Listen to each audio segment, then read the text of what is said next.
Europe 1, bonjour. Raphaël Duchemin.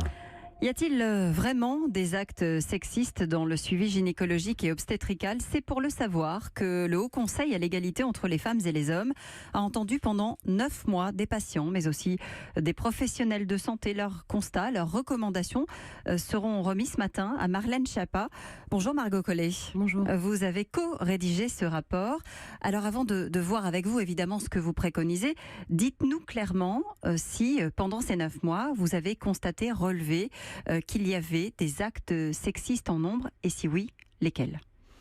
Je pense que c'est important de rappeler, nous on est parti des témoignages. Ce sujet, il est apparu par les très nombreux témoignages de femmes sur les réseaux sociaux, sur les blogs, dans les médias. Des femmes qui témoignaient très massivement de comportements inadaptés, de propos porteurs de jugement dans des consultations gynécologiques, pendant leur grossesse ou pendant l'accouchement. Il y avait eu par exemple, on va le rappeler tout de suite, en 2014, ce hashtag lancé « Paye ton utérus » où là, 700 femmes sont venues témoigner. C'était 7000 tweets en moins de 24 heures autour du hashtag Paye ton utérus, avec de très nombreux récits de mauvaises expériences pendant leur suivi gynécologique. Et ça n'est qu'un hashtag, il y en a eu d'autres, il y a eu d'autres expériences racontées. Et puis il y a eu cette polémique aussi l'année dernière avec Marlène Schiappa, concernant le chiffre des épisiotomies. C'est là finalement qu'a démarré l'idée d'aller dresser ce fameux constat. En fait, c'est une question qui émerge régulièrement ces dernières années avec les témoignages de femmes. On peut se rappeler aussi en 2015 la médiatisation de maquettes d'enseignement dans l'université de médecine de Lyon, où on voyait que les internes étaient encouragés à pratiquer des touchés vaginaux sur des femmes sous anesthésie générale, donc pour s'entraîner et sans leur consentement évidemment. Donc c'est une question qui revient régulièrement, et du coup la saisine de Marlène Schiappa a permis un peu de lever le tabou sur ces questions-là, de légitimer la parole des femmes, et donc maintenant de pouvoir agir et de ne pas balayer d'un revers de main tous ces témoignages. Je vous donne un témoignage, celui de Tiffaine, je l'ai retrouvé dans Libération de l'époque. À 20h10, une sage-femme arrive, elle vient me voir pour me prévenir qu'on va démarrer. On me dit que je ne pousse pas correctement. Elle monte alors sur un marchepied, se met à appuyer sur mon ventre fort, très fort. À aucun moment, ni elle, ni le médecin, ni qui que ce soit ne me pose la question: consentez-vous à ce que je pratique une expression abdominale ? Ce témoignage, ce sont des témoignages qui reviennent, que vous avez pu aussi constater ? Tout à fait. L'expression abdominale revient régulièrement dans les témoignages, alors même qu'elle n'est absolument pas justifiée médicalement. La Haute Autorité de Santé préconise de ne plus pratiquer l'expression abdominale depuis plusieurs années, et pourtant des femmes racontent que ça continue de se pratiquer dans les salles d'accouchement. Ça, c'est un exemple parmi d'autres de ce qu'on a pu observer. En fait, nous, Vous en avez relevé 6 des actes sexistes durant ce que vous appelez le suivi gynécologique et obstétrical. On préfère utiliser l'expression d'actes sexistes plutôt que violence gynécologique et obstétricale, qu'on a beaucoup entendu, non pas pour euphémiser ces faits, mais pour montrer leur diversité. Ce qu'on observe, ça va démarrer de la non prise en compte de la gêne de la patiente. Les femmes témoignent du fait qu'elles sont amenées à se déshabiller entièrement pour une consultation, alors que certains médecins, pour les rendre plus à l'aise, vont leur indiquer d'enlever le haut puis le bas pour pratiquer une palpation mammaire puis un toucher vaginal. Et ça, c'est quelque chose de choquant, en tout cas pour certaines des patientes. Ça fait partie des freins dans un bon suivi gynécologique. Elles disent qu'elles sont gênées, qu'elles se sentent vulnérables, qu'elles sont pas à l'aise, et certaines même évitent d'aller voir un gynécologue pour ces mêmes raisons. Il y a des propos aussi sur le poids des patientes, sur la prise de pilules.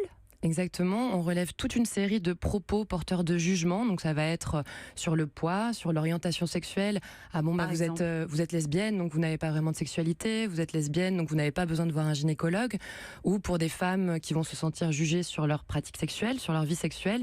Par exemple, une femme qui va dire, qui vient demander une ordonnance pour des infections sexuellement transmissibles parce qu'elle a eu plusieurs partenaires. Elle attend d'être informée, d'avoir une ordonnance. Elle n'a pas besoin d'une leçon de morale. Vous parlez aussi d'injures sexistes, d'actes exercés sans recueillir, on l'a dit, le consentement ou sans respecter le choix ou la parole de la patiente, d'actes ou refus d'actes non justifiés médicalement et de violences sexuelles, voire de harcèlement, d'agression sexuelle et de viol. Voilà les 6 cas, les 6 types de cas que vous avez retenus. Oui, tout à fait. Les actes pratiqués sans consentement, c'est par exemple l'épisiotomie. Des femmes indiquent que l'épisiotomie a été pratiquée alors que l'accouchement s'est passé bien, qu'on leur a rien expliqué et les chiffres même montrent que l'épisiotomie n'est pas toujours pratiquée pour des raisons médicales. On note des écarts entre les maternités de 0,3% à 45%. Donc ça montre qu'on est plus là dans une pratique médicale que dans une nécessité.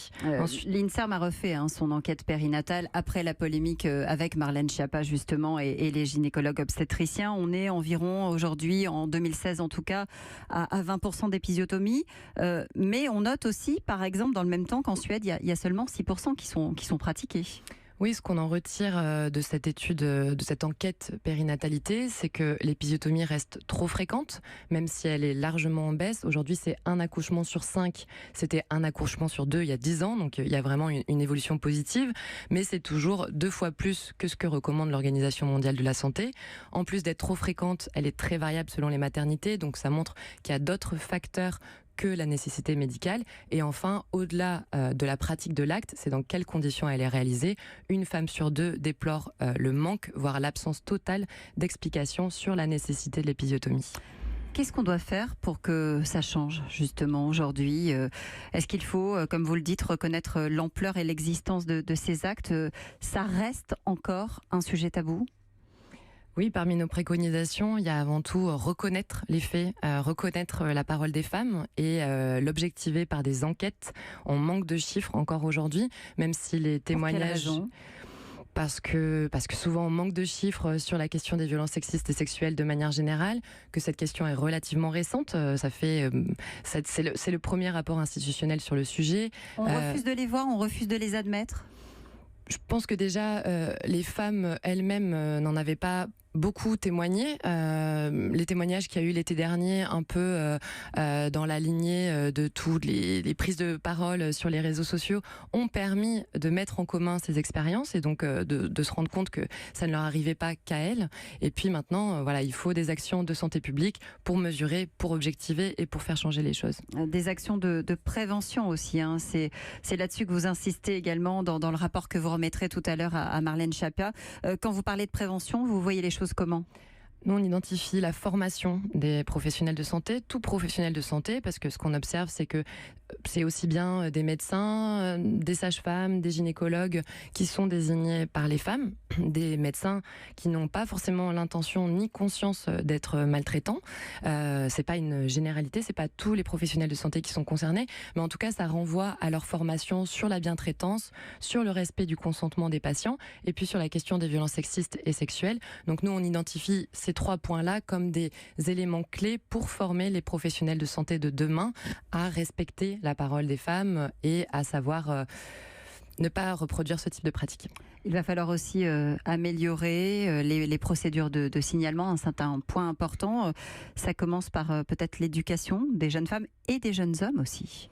Oui, on se rend compte que les femmes méconnaissent beaucoup leurs droits en matière de santé sexuelle et reproductive. Combien de femmes ne savent pas qu'un médecin n'a pas le droit de tenter de les dissuader de pratiquer un avortement et qu'il doit automatiquement les renvoyer vers un confrère s'ils ne souhaitent pas le pratiquer.